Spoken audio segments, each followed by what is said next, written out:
आपसे, क्योंकि विषय आपकी पार्टी से सीधा जुड़ा हुआ है। राहुल गांधी कहना क्या चाहते थे? ब्रजेश भाई कहते हैं ना कि हर आदमी में होते हैं 10-20 आदमी, और जिसको भी देखना हो कई बार देखना। राहुल गांधी जी ने ये बात पहली बार नहीं कही। आप तो काफ़ी अरसे से उत्तर प्रदेश की पॉलिटिक्स को देख रहे हैं। 2011-12 में भी राहुल गांधी जी ने कुछ ऐसा उत्तर प्रदेश में भी कहा था, और उनकी बातें स्नेह सच साबित हुई। सच बात यह है कि जो लोग भी सत्ता के बगैर नहीं रह सकते, उनकी अपनी कोई नीति नहीं होती, कोई नियम नहीं होता, कोई सिद्धांत नहीं होता, प्रतिपक्ष में वो रह नहीं सकते, सत्ता पक्ष से उनका जुड़ाव रहता है।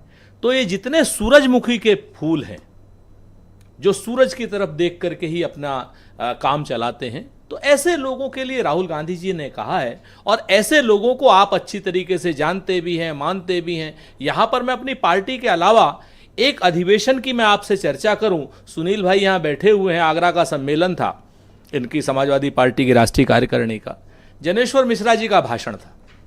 जनेश्वर जी ने कहा था आदरणीय मुलायम सिंह जी को वो करते हुए कि मुलायम क्या नाम, आदरणीय नेता मुलायम सिंह जी, श्रद्धेय मुलायम सिंह जी, मैं आपको आगाह करना चाहता हूं, कोट अनकोट कर रहा हूं, यहां पर तमाम ऐसे कार्यकर्ता बैठे हुए हैं जो आम का बाग नहीं लगाना चाहते, जो सूरजमुखी के फूल की तरीके से। लेकिन सूरजमुखी का फूल याद रखिएगा 6 महीने में कट जाता है, और आम का बाग एक बार आप लगाते हैं तो बरसों बरस। क्या राहुल गांधी को अपने वर्कर्स पर बिलीव नहीं है, लीडर्स पर बिलीव नहीं? राहुल गांधी जी को अगर अपने वर्करों पर बिलीव नहीं होता तो इतना बड़ा सच और किसी के कहने की हिम्मत है भारतीय राजनीति में? आप मुझे बताइए। ये पॉलिटिकल स्टेटमेंट भी तो नहीं है, ये एक्टिविज्म है जो वो कर रहे हैं। नहीं, आपको लगता है, लेकिन उनके शेरों को लगता है, उनके बब्बर शेरों को लगता है, उनके जो कार्यकर्ताओं को जो उत्साह बढ़ाते हैं, वो तो आज की डेट में उत्साहित है कार्यकर्ता। बब्बर शेर तो लोमड़ी है, वो खुद ही बता रहे हैं दोनों तरफ। उन्होंने बिल्कुल नहीं कहा इस बात को। ना, ये आप कह रहे हैं। उन्होंने, आप अगर उस चीज को लाना, उन्होंने कहा 20, 30, 40, हमारे कार्यकर्ता तो करोड़ों में हैं। उन्होंने कहा 20, 30, 40 लोगों को निकालना पड़े। गुजरात में है कि देश भर में है? देश भर में। आप उठाइए ना, ज्योतिरादित्य सिंधिया को आप क्या कहेंगे? आप मुझे बताइए, मैं नाम लेके कहता हूं। अशोक चौहान को आप क्या कहेंगे? नाम लेके कहता हूं। मैं तो कमलनाथ को भी कुछ नहीं कहूंगा। आरपीएन सिंह को आप क्या कहेंगे? अशोक गहलोत को भी कुछ नहीं कहूंगा। अशोक गहलोत साहब के बारे में आप बिल्कुल कुछ नहीं कह सकते। वो राजस्थान का गांधी है, इस चीज को पूरी तरीके से याद रखिए। मैं तो भूपेश बघेल को भी कुछ नहीं कह रहा हूं। भूपेश बघेल साहब भी पूरे स्ट्रॉन्च कांग्रेसी। आज की डेट में आप बताइए, पूरी सदन को खाली डाइवर्ट करने के लिए जो केस अदालत ने बंद कर दिया। सुनिए ना सर, मैं बताता हूं आपसे। वही आज पूरी उसमें जो केस अदालत ने बंद कर दिया, उसमें आज ईडी के मेहमान पहुंच गए भूपेश बघेल जी के यहाँ। ये तो भारतीय जनता पार्टी के भीतर आपके अंतरकलह है सुरेंद्र जी?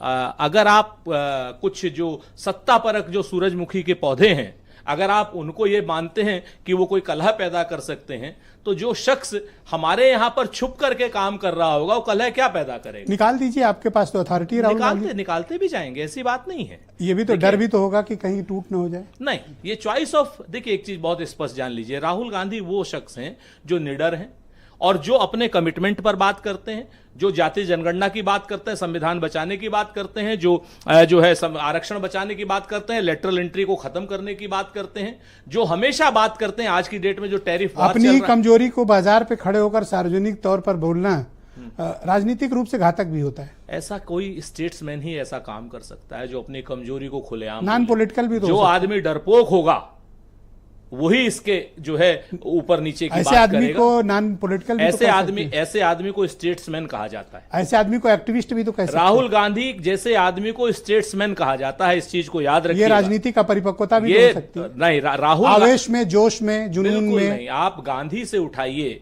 महात्मा गांधी से उठाइए, जवाहरलाल नेहरू जी, और अब तक मैं सिर्फ क्या नाम, प्रधानमंत्री मोदी जी को छोड़ दीजिए, इवन अटल बिहारी वाजपेयी जी को कर लीजिए आप शामिल जी। तो अटल बिहारी वाजपेयी जी तक अपनी कमजोरी को खुलेआम कहते थे। नेहरू जी भी कहते थे। वो कहते कि हम 50 साल तक इंतजार कर लेंगे, आपका वर्कर नहीं कर पाएगा। नहीं, देखिए एक बात जान लीजिए, आपका लीडर भी नहीं कर हम एक स्पष्ट जान लीजिए कि हम सांप्रदायिक ताकतों से किसी भी तरीके का प्रत्यक्ष या परोक्ष समझौता नहीं करेंगे। हम चुनाव हारें चाहे चुनाव जीते, समाज को बदलने की हमारी लड़ाई है, और हम समाज को बदल करके ही रहेंगे। एक बड़ा वर्ग है जो मानता है कि इस राहुल गांधी के इस स्टेटमेंट से कार्यकर्ताओं का, पदाधिकारियों का फील्ड में मनोबल गिरा है। ज्योतिरादित्य के जाने से कौन सा गिर गया? ज्योतिरादित्य के जाने से तो मैं आपको बताऊं, गद्दार हैं आपकी पार्टी के भीतर, आपके नेता खुद ग्वालियर के क्षेत्र में आप एक्शन नहीं ले रहे। सुन लीजिए, ग्वालियर के क्षेत्र में हम लोग और ताकत से आए। आप तो ग्वालियर के प्रभारी रहे, खाता खोलना मुश्किल था। किसने कहा आपसे? कितनी खराब हालत आप थी सुन आपकी। लीजिए, आप 34 में से 19 सीटें जीते थे वहां। अरे बुरी तरह हार अरे हुई 34 में से 19, बाकी जगह पर हमारे ग्वालियर क्षेत्र में तो लोग सिंधिया जी से नाराज थे।